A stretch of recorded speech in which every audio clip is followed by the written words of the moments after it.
नमस्कार दोस्तों, simplicity of law channel में आपका स्वागत है। आज के लेक्चर में हम सीआरपीसी के परिचय को जानेंगे। यह इंट्रोडक्टरी लेक्चर होगा। तो आइए हम सीआरपीसी के हिस्टोरिकल बैकग्राउंड की तरफ चलते हैं। जैसा कि हम सबको पता है, भारत में सन 1882 तक पूरे देश के लिए एक दंड प्रक्रिया से संबंधित कोई विधि नहीं थी, कोई प्रावधान नहीं था।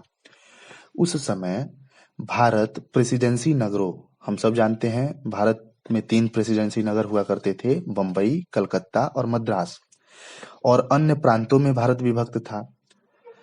1852 में प्रेसिडेंसी नगरों के लिए आपराधिक प्रक्रिया सुप्रीम कोर्ट एक्ट 1852 नामक अधिनियम पारित किया गया था, जो 1865 तक क्रियान्वित रहा।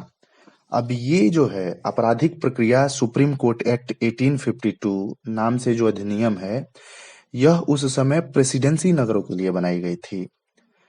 सन 1865 में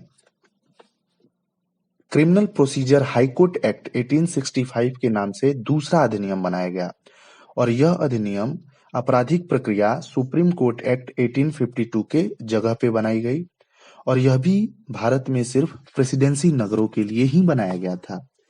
शेष जो प्रांत थे उनके लिए आपराधिक प्रक्रिया संहिता 1861 अधिनियमित किया गया था, तथा इसके स्थान पर भी 1872 में एक दूसरी आपराधिक प्रक्रिया संहिता लाई गई। इस प्रकार हम देख रहे हैं कि पूरे भारत में एक यूनिफॉर्म आपराधिक प्रक्रिया संहिता नहीं थी। प्रेसिडेंसियों के लिए अलग आपराधिक प्रक्रिया संहिता थी और प्रांतों के लिए अलग आपराधिक प्रक्रिया संहिता थी। प्रेसिडेंसियों के लिए हमने देखा सुप्रीम कोर्ट एक्ट 1852 था, जो 1865 तक अप्लीकेबल था। 1865 में क्रिमिनल प्रोसीजर हाईकोर्ट एक्ट लाया गया, और प्रांतों के लिए हमने देखा आपराधिक प्रक्रिया संहिता 1861 अधिनियमित की गई, तथा इसके स्थान पर 1872 में एक दूसरी आपराधिक प्रक्रिया संहिता लाई गई। अब पूरे देश में आपराधिक प्रक्रिया विधि में एकरूपता लाने के उद्देश्य से पहली बार एक आपराधिक प्रक्रिया संहिता 1882 में लाई गई। ध्यान रखिएगा इस बात को, संपूर्ण भारत में आपराधिक प्रक्रिया में यूनिफॉर्मिलिटी लाने के लिए एक आपराधिक प्रक्रिया संहिता लाई गई 1882 में। यह पूरे भारत में लागू थी।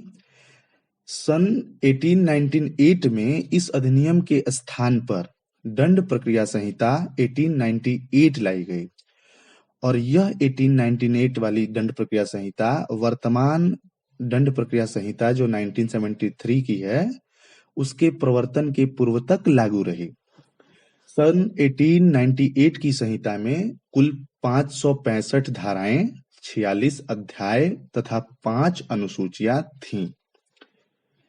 स्वतंत्रता प्राप्ति के पश्चात जब हमारा देश स्वतंत्र हुआ, तो 1898 वाली जो संहिता थी उसमें अनेक अवसरों पर अनेक संशोधन किए गए, तथा सन 1957 में भारतीय विधि आयोग ने अपनी 14वीं रिपोर्ट में, जो कि न्याय प्रशासन के सुधार से संबंधित थी, अनेक महत्वपूर्ण संशोधन करने का सुझाव दिया। केंद्र सरकार ने भारतीय विधि आयोग से एक नई आपराधिक प्रक्रिया संहिता का प्रारूप तैयार करने के लिए कहा। इस संबंध में भारतीय विधि आयोग ने अपनी 41वीं रिपोर्ट 41th रिपोर्ट में नए दंड प्रक्रिया संहिता का प्रारूप प्रस्तुत किया, जिसे सर्वप्रथम 10 दिसंबर 1970 को राज्यसभा में विधेयक के रूप में प्रस्तुत किया गया। डेट इंपॉर्टेंट है, जो हमारे पास करंट का सीआरपीसी है 1973 वाला, इसे 10 दिसंबर 1970 को पहली बार राज्यसभा में विधेयक के रूप में प्रस्तुत किया गया, और भारतीय विधि आयोग के 41वीं रिपोर्ट में इसका प्रारूप प्रस्तुत किया गया था। ठीक है, दोनों सदनों से यह पारित होने के पश्चात, पारित होने के पहले इसमें कई संशोधन भी किए गए, परंतु दोनों सदनों से यह पारित हुआ, और 25 जनवरी 1974 को इसे राष्ट्रपति की स्वीकृति प्राप्त हो गई। यह डेट भी अपने आप में बहुत इंपॉर्टेंट है, कई एग्जामों में पूछ लिया जाता है, यूनिवर्सिटीज एग्जाम में बराबर आता है। 25 जनवरी 1974 को राष्ट्रपति की एसेंट मिल गई दोनों सदनों से पारित होने के बाद, और यह संहिता जो हमारे कोड 1973 वह 1 अप्रैल 1974 से प्रवर्तन में आ गई। यह एक्ट नंबर 2 था। एक्ट नंबर 2 का मतलब है कि किसी भी साल में बहुत सारे कानून पारित होते हैं, उन पर सिग्नेचर होता है।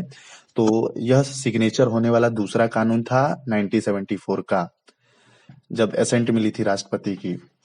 दंड प्रक्रिया संहिता 1973 जो हमारे पास है, उसमें वर्तमान में 484 सेक्शंस हैं, 37 चैप्टर्स है तथा 2 शेड्यूल्स है। अब तक इसमें अनेक बार संशोधन हो चुके हैं और इसमें 2 अध्याय 7A और अध्याय 21A सहित अनेक नई धाराएं अंतः स्थापित की गई हैं। सीआरपीसी में नवीन संशोधन भी हुए हैं और यह संशोधन 21 अप्रैल 2018 से प्रवृत्त हैं। तो आज के अपने इस लेक्चर में बस इतना ही।